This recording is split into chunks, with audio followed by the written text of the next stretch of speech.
Friends, मैं आपके BA part 1 B section का आपका राजस्थान का पेपर पढ़ाऊंगा। और इस पेपर को पढ़ाने से पहले मैं अपने बारे में अपना इंट्रोडक्शन दे दूं आपको। मैं डॉक्टर योगेंद्र सैनी यहाँ एसोसिएट प्रोफेसर हूँ और राजस्थान का जो पेपर 2 है आपके सिलेबस में, पेपर 1 फिजिकल ज्योग्राफी का पेपर है जो शायद मैम प्रतिभा आपको पढ़ाएंगी। और बी सेक्शन में मैं आपका ये पेपर लूंगा राजस्थान का। जो हमारी इसमें सिलेबस है उसमें राजस्थान का 3 यूनिट है और फर्स्ट यूनिट में इसका physiography, climate, soils, minerals, second में एग्रीकल्चर, एनिमल हस्बेंड्री और थर्ड जो यूनिट है इसमें बेसिकली राजस्थान का जो एक सिनेरियो है इंडस्ट्रीज के रूप में, पॉपुलेशन का और इस तरह जो टूरिज्म, इस तरह का जो सिनेरियो है वो है। तो आज हम एक छोटी सी राजस्थान की मैं बात करना चाहूँगा कि हमें बेसिकली राजस्थान क्या है, राजस्थान कब फॉर्म हुआ, राजस्थान की जो ज्योग्राफिकल जो एरिया है, राजस्थान में कौन कौन से ज्योग्राफिकल फीचर्स हैं, राजस्थान पॉलिटिकली कैसा है, राजस्थान के कितने डिस्ट्रिक्ट हैं, इसकी बाउंड्रीज किसके साथ लगती है, इनलैंड जो ये स्टेट है इसके साथ में इंटरनेशनल और नेशनल जो बाउंड्रीज हैं वो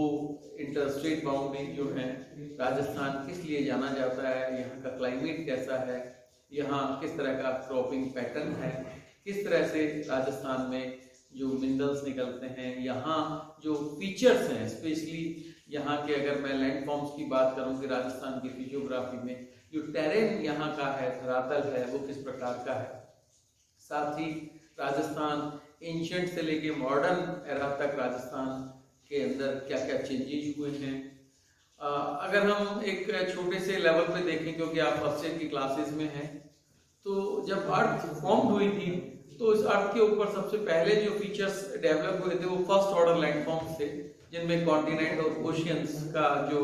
हुआ था। उसके बाद जो सेकंड ऑर्डर लैंडफॉर्म्स हुए, उन सेकंड ऑर्डर लैंडफॉर्म्स में माउंटेन्स, प्लेटूज, प्लेन्स और इस तरह के जो फीचर्स डेवलप हुए हैं। इनके बाद इन दोनों से जो थर्ड जो फेज डेवलप हुई, उसको हम थर्ड ऑर्डर लैंडफॉर्म्स कहते हैं। उसमें डेजर्ट है या और डिपोजिशनल जो फीचर्स हैं या और दूसरे जो इरोजनल फीचर्स हैं, उनको हम इसमें सम्मिलित करते हैं। तो ये बेसिकली जो है फिर राजस्थान आज मॉडर्न एरा में कितनी जो डेवलप कर चुका है पॉलिटिकली, अगर हम इसको देखें, यहाँ का एजुकेशन सिस्टम क्या है, यहाँ इंडस्ट्रीज कैसे है, यहाँ कौन कौन सी इंडस्ट्रीज जो है, यहाँ का जो पावर रिसोर्स है बेसिकली वो किस प्रकार का है, कैसे पावर जनरेट की जा सकती है, या एग्रीकल्चर के फॉर्म में हम देखें या इरिगेशन के फॉर्म में देखें कि यहाँ का जो ग्राउंड वाटर है या जो सरफेस वाटर है वो कैसा है। तो बेसिकली यहाँ Rajasthan it's a land of diversity. Rajasthan के बारे में कहावत है कि यहाँ हर 20 किलोमीटर पर लैंग्वेज बदल जाती है और 20 किलोमीटर पे कॉस्ट्यूम भी चेंज हो जाता है। तो जनरली आज मैं आपको इतना सा ही बताना चाहूँगा कि राजस्थान को अगर हम देखें तो राजस्थान इंडिया का एक लार्जेस्ट स्टेट है और ये इंडिया की जो टोटल लैंड है 32,87,767 स्क्वायर किलोमीटर, और आउट ऑफ दिस राजस्थान का जो 3,42,239 वर्ग किलोमीटर जो है, ये राजस्थान भारत की कुल भूमि का लगभग 10.4% क्षेत्र रखता है। और अगर मैं पॉलिटिकली इसके फीचर्स की बात करूं तो ये लगभग जो है वेस्टर्न साइड में अपनी एक इंटरनेशनल बाउंड्री पाकिस्तान के साथ बनाता है जो लगभग 1071 किलोमीटर लंबी है। और नॉर्थ में अगर हम देखें तो पंजाब और हरियाणा, ईस्ट में हम देखें तो उत्तर प्रदेश और मध्य प्रदेश, और दक्षिण में गुजरात जो है इसकी राज्यों के साथ जो है सीमा बनाते हैं। ये भारत का एक वेस्टर्न सिचुएटेड स्टेट है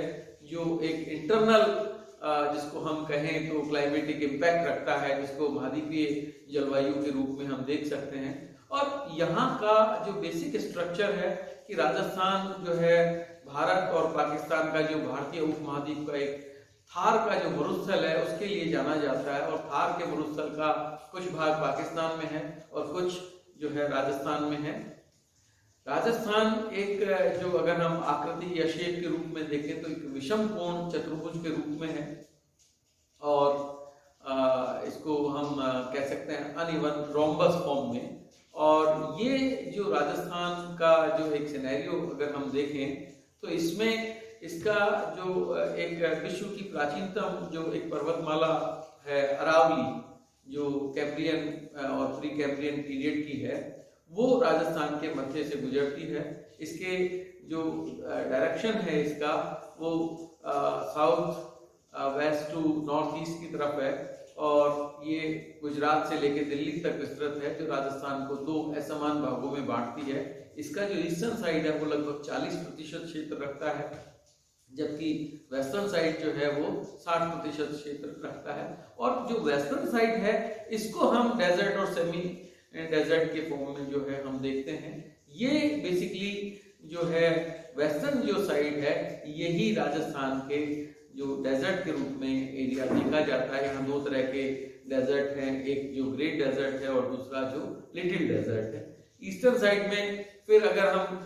इसके अरावली की बात करें तो ये जो अरावलीज है ये गुजरात से दिल्ली तक के रूप में एक प्राचीनतम पर्वत श्रृंखला के रूप में विस्तृत है, और ये बहुत सारी चीजों का एक घर भी इसको हम कह सकते हैं, चाहे वो यहाँ का फ्लोरा हो, चाहे वो फोना हो, चाहे मिनरल्स हो। इसके बारे में जब हम राजस्थान को शुरू करेंगे तब डिटेल बात करेंगे। और उसके बाद जो है रिवराइन प्लेन्स की बात करते हैं तो यहाँ पर बनास जो है राजस्थान की एक लाइफ लाइन जानी जाती है, तो बनास बेसिन के रूप में हम देख सकते हैं, चंबल बेसिन के रूप में हम देख सकते हैं, और माही बेसिन के रूप में देख सकते हैं। पॉलिटिकली अगर हम इसको देखें तो यहाँ पर मेनली जो है राजस्थान में 33 डिस्ट्रिक्ट्स हैं, जो अजमेर, जयपुर, जोधपुर, बीकानेर, उदयपुर, भरतपुर और कोटा डिविजन्स के रूप में डिवाइडेड हैं। और यहाँ जो है एक सिंपल सी जो भारत में दूसरे राज्यों में चलती है उस तरह की एक पॉलिटिकल सिस्टम है, जिसमें यहाँ 200 सीटें जो विधानसभा के लिए हैं और 25 सीटें जो है लोकसभा के लिए यहाँ आरक्षित हैं। और अगर हम देखें दूसरे रूप में तो डिविजन्स के रूप में अगर हम देखें या एक स्टेट के रूप में देखें तो पॉलिटिकल बाउंड्रीज में सबसे बड़ा जो जिला राजस्थान का आता है वो है जैसलमेर, जो जोधपुर डिवीजन में है, और सबसे छोटा जो है वो धौलपुर के रूप में हम देख सकते हैं। तो जो ईस्टर्न मोस्ट के रूप में भरतपुर के साथ लगता हुआ है, भरतपुर डिवीजन में आता है। अगर हम जनसंख्या की दृष्टि से देखें तो सबसे कम जनघनत्व यहाँ जैसलमेर में है और सबसे ज्यादा जो है जयपुर में है। इसी तरह से अगर हम एग्रीकल्चर को भी देखें तो ईस्टर्न साइड में काफी रिच है, क्योंकि यहाँ ग्राउंड वाटर और सरफेस वाटर भी है, जबकि वेस्टर्न साइड में बहुत कम एग्रीकल्चर है। लेकिन जब से यहाँ विश्व की सबसे बड़ी एक सिंचाई परियोजना इंदिरा गांधी नहर के रूप में आई है, तब से वेस्टर्न डेजर्ट में भी काफी हद तक जो है एग्रीकल्चर डेवलप हो रखा है। तो इस प्रकार ओवरऑल एक व्यू देखें तो राजस्थान अपने आप में एक इंडिया का यूनिक स्टेट है, जिसको हम अगर खनिजों के रूप में देखें तो zoo of non metallic minerals भी कह सकते हैं कि भारत में सबसे ज्यादा जो अधात्विक खनिज पाए जाते हैं उनकी मात्रा राजस्थान में सर्वाधिक है। यहाँ प्राचीन काल से राजाओं की भूमि रही है और इसीलिए इसका नाम पहले राजस्थान था और उसके बाद राजस्थान बना, राजाओं की भूमि। तो यहाँ जो है हर क्षेत्र पर प्राचीन जो है स्मारक हैं, किले हैं, बावड़ियां हैं, महल हैं, इनका आधिपत्य पाया जाता है। और ये अपने राजस्थान जो है अपने स्टोन आर्ट के लिए पूरी दुनिया में जाना जाता है। यहाँ के जो तो अगर हम देखें टूरिज्म के रूप में तो आज विश्व पटल पर राजस्थान, यहाँ के जो लोग त्योहार हैं, यहाँ के जो मेले हैं, पशु मेले हैं, राजस्थान के जो लोग देवता हैं उनकी याद में जो प्रतिवर्ष मेले होते हैं या जो दूसरे सरकार के द्वारा आयोजित महोत्सव है जो राज्य सरकार आयोजित करती है, तो इनके रूप में विश्व के अंदर इसकी अपनी एक अलग पहचान बनी है। चाहे यहाँ का खान पान हो, चाहे यहाँ का कॉस्ट्यूम या ड्रेस मटेरियल हो, चाहे यहाँ की जो कलरफुल वैरायटी हो जो अलग अलग रूप में देखने को मिलती है। यहाँ के घोड़े वर्ल्ड फेम हैं जो बाड़मेर मलानी में हैं, या यहाँ के ऊंट जो हैं, नाचना का ऊंट विश्व प्रसिद्ध पाया जाता है। इसी प्रकार जो है यहाँ पर मार्बल का जो वर्क है या जो टेक्सटाइल में अगर हम देख सकते हैं, तो इस तरह की जो चीजें हैं वो राजस्थान को अपने आप में एक यूनिक स्टेट बनाती है। और जब हम इसको जब मैं लेक्चर शुरू करूंगा फर्स्ट इंट्रोडक्शन ऑफ राजस्थान, तो राजस्थान का जो पॉलिटिकल सिनेरियो है उसके पहले, और इसके बाद कि राजस्थान में जब राजाओं का राज था, उसके बाद यहाँ ब्रिटिशर्स भी आए, और उसके बाद जब भारत को आज़ादी मिली तब राजस्थान का जो एकीकरण था सरदार वल्लभ भाई पटेल के द्वारा, वो विभिन्न चरणों में लगभग 7 चरणों में पूरा हुआ। और 1 नवंबर 1956 को जब ये राजस्थान का पुनर्गठन हुआ, तब इसकी जो आज वर्तमान स्थिति है वो जो है राजनीतिक सीमाओं के रूप में हम देख सकते हैं। तो इसको हम एक इंट्रोडक्शन के साथ कि ये उत्तर से दक्षिण तक या पूरब से पश्चिम तक कितनी इसकी लंबाई चौड़ाई है, या कौन कौन सी भूमियां यहाँ पर पाई जाती हैं, मिट्टियाँ कैसी हैं, पर्वत क्षेत्र कैसे हैं, ये सारा का सारा। तो एक ब्रीफ नोट मैं आपको इसमें कल से शुरू करूंगा, राजस्थान का इंट्रोडक्शन क्या है। आज के लिए मैं सिर्फ यही कहना चाहूंगा कि आज मैंने आपको अपना इंट्रोडक्शन और राजस्थान का सिलेबस दोनों बताया। होप आपको मेरी बात समझ में आई होगी, और उम्मीद करता हूँ कि कल से हम लोग जब शुरू करेंगे इसको तो बहुत अच्छे तरीके से, और राजस्थान अपने आप में पढ़ने में भी बहुत ज़्यादा इंटरेस्टिंग है, तो आपको बड़ा अच्छा लगेगा। Thanks to all, thank you.